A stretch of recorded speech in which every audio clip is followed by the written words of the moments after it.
Hey, welcome back to the show. Child's Rights International say it's searching for the 12-year-old boy who was picked up by the police for his involvement in the killing of Major Mahama at Denchro in the Ashanti region. At a media briefing today, CEO of the NGO, Bright Appiah, stated that the boy is suspected to be in the juvenile system, but checks by his office reveal he's not there.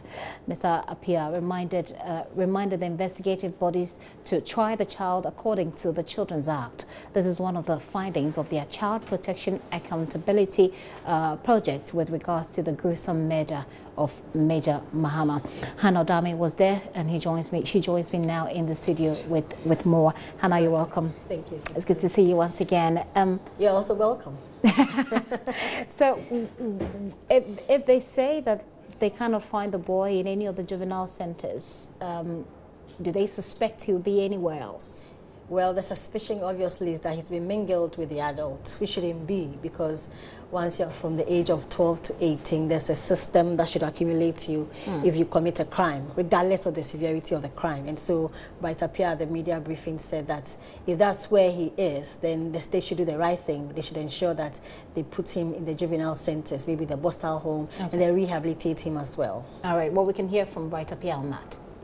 In our criminal justice system, a child is responsible at the age of 12 for a criminal conduct. And within the justice system, it's required that the trial of such a person should be within the juvenile justice system, but not the adult system. But irrespective of the offense that any child commits, the law provides that you'll be tried within the juvenile justice system. And the maximum sentence that can be given in respect to any crime committed by a child is 3 years. So our investigation points to the fact that we took interest in this to also find out the whereabouts of this child, whether we can find the child within the juvenile justice system or not. But our investigation points to the fact that, or we cannot locate the child within the juvenile justice system. We cannot also locate the child within the community. So it suggests that the child is nowhere to be found so far as we are concerned. And our interest is that the states, irrespective of the offense, we must try as much as possible to put a law to test. Where it demands a certain process, that process must be followed. And we think that the system must be responsible enough to try this particular child within the juvenile justice system. And where the child is being tried within the juvenile justice system, the law also provides that we should accord the child with all the necessary rights that the child deserves, even within the juvenile justice system. The right to respect the child, the right to provide services for the child, and then the right to respect the dignity of that child. And one thing that we are so much interested in has to do with the fact that if the child is guilty of the offense, the law expects that rehabilitation programs and integration programs will be designed for that child. We are interested in that because for a child to commit such an act, for us, is very serious. So rehabilitation program must be ongoing to ensure that we protect the interests of that child.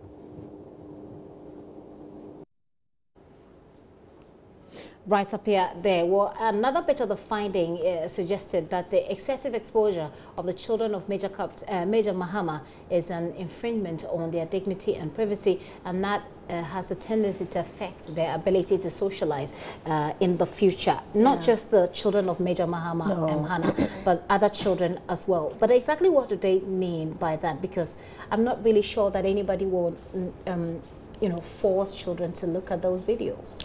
You know, what happened in Denchra, there are some children, when you watch the video, There are some children who were standing by. They watched it. Okay. They didn't partake, but they watched it.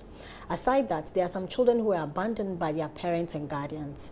And so they have been going through some means of trauma. Okay. And so all of these children, according to Bright Appear, will have to go through some form of counseling. Psychological counseling, so that at least the trauma that they enjoy during the process will be eased.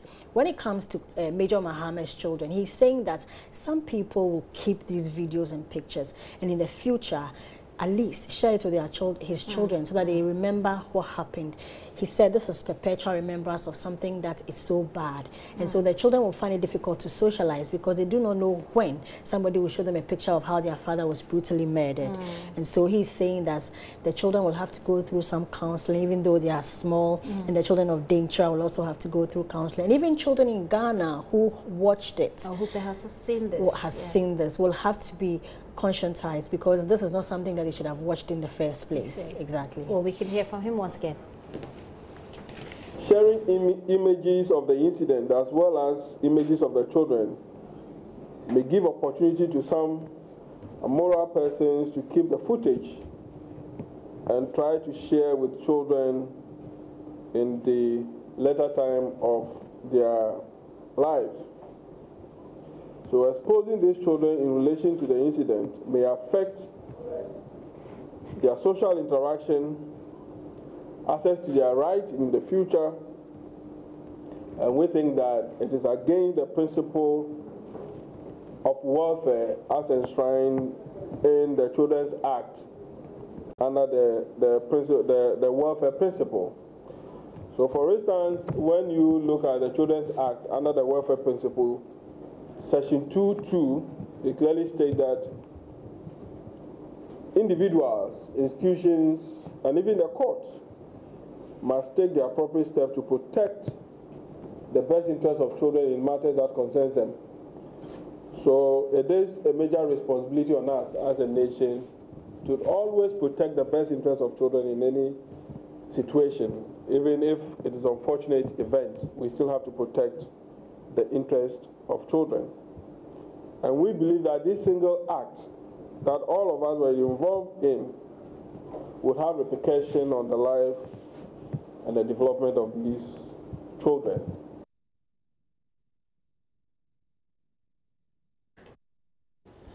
All right, well, back to the studio now. Hannah, apart from talking to the media about what needs to be done for these children, this is a child-wise NGO. Do they indicate anything that they are doing apart from talking to the media? It indicates exactly what they are doing as an organization, but this is for the greater good of society, because these are the children that will grow up to become the adults. Now, Bright is particularly concerned about parents and guardians who post pictures of their children on social media, because you know that most of the pictures that we saw of Major Mahama's children were from his own Facebook page.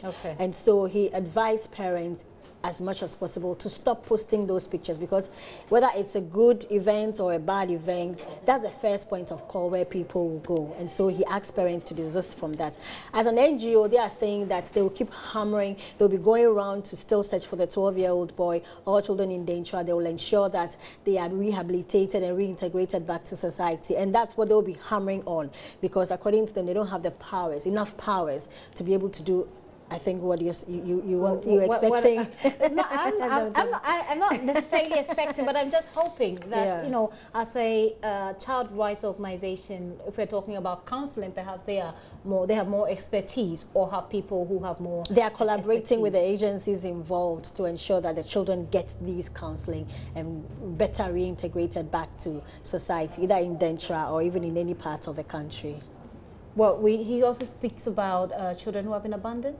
Yeah, he talked about children, you know, we saw a story from Wahiming about some children who were crying because when the incident happened, in Dentra, specifically in Dentra, because when the incident happened, their parents ran away from the because town. They were arresting, the police was arresting exactly, and people. These children were in school at that time. So by the time they came home, their parents were not there. And he said these children are going to, some of them have not actually reintegrated with their parents. And so Bright is saying that these children are the most affected. I mean, we have more from him that we can hear. We also know the candidates of the Just Ended BEC in that community, according to Bright, must also be taken through some counseling because of the trauma that they've encountered, so that they'll be able to go ahead and write their paper. The thing incident happened a week or 2 weeks for them to write their exams. No matter how much they had prepared, you know, they will affect them. Okay. And so their results probably might have it might have an impact on the results that they tried, or hopefully not. But let's hear from Bright finally on that issue. As a result of the incident, parents fled the community, leaving their children behind, unattended to. And some left it in the hands of their guardians and friends, and some also must seek refuge for their children. It is important to note that such situations make children more vulnerable and expose them to all forms of abuse where there's no monitoring. So for us to abandon our children means that we are abandoning our responsibility to monitor them, to have a right to education, healthcare, shelter, and even protection. What is required in such circumstances for us is that the district assembly must provide services to ensure that the care and protection of children are guaranteed, even in such situations. So we think that irrespective of whatever happens, the state must be interested in protecting children in the process. And I'm laying emphasis on this, whether children are victims of the circumstance or they are perpetrators of the circumstance. And when we say victims, we are talking about children who were in the community through no fault of theirs, suffered as a result of this. And then also the children of the family, through no fault of theirs, have to witness or go through some kind of difficulties because a society decided to take the law into their own hands. Right up here is a child rights activist. Hannah, it's good to have you once again on the show. Finally, Gift. How are you not putting your children's pictures on Facebook? You will never see any of my children's pictures on Facebook, not even on WhatsApp. Unless we steal your phone, perhaps. And that's what Bright is advocating for, right? Exactly. So that people would not share their own children's pictures. Sometimes they're so adorable, you just want to share. Well, I sometimes put it there just to click the send button and then I stop, because I remember it's something I have to discipline myself to do. I don't want anybody to see it. I see. Well, that's a suggestion. You might want to take that into consideration. When I have my own kids, maybe I'll put their pictures on Facebook. Maybe at the time I'll have mine, there won't be any Facebook. All right, you're still watching The Pulse with me, Gifty and up here. Another quick break, we'll be right back.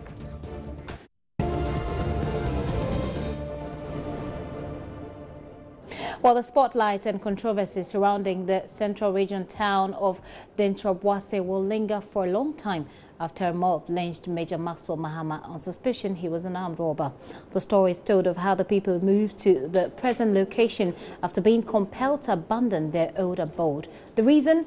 Buildings and other structures had reportedly turned into a chain and pieces of rock, and until recently people were barred from stepping foot in the area known as Apahom. Our humanitarian has been digging into the history of the town to establish the fact. Dentrobwase attracted global attention when residents pounced on a military officer and beat him to death in broad daylight on the fateful Monday of 29th May 2017.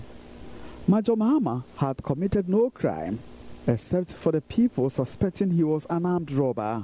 The incident, according to sources, had been preceded in 2012 by the killing in similar fashion one of 3 men believed to be national security operatives. Joy News was told of how the old Dentrobwase town was once cursed by an unknown person who had cited residents for unfair treatment at the town's original location.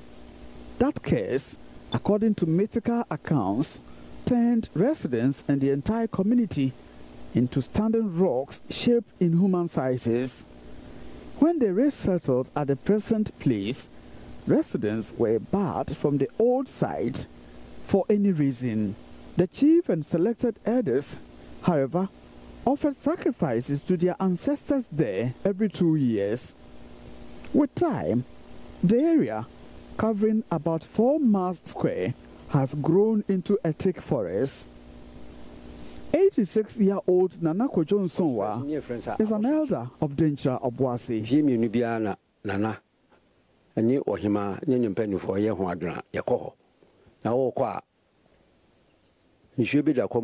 The town used to be called Obosomase. Chiefs and elders performed sacrifice to gods every 2 years. There used to be a river here where no one was allowed to step in, drink, urinate, or even spit in unless a sacrifice was made. People in the town were very wicked and never accepted foreigners or visitors. The day a family in the town accepted a visitor, people turned into rocks.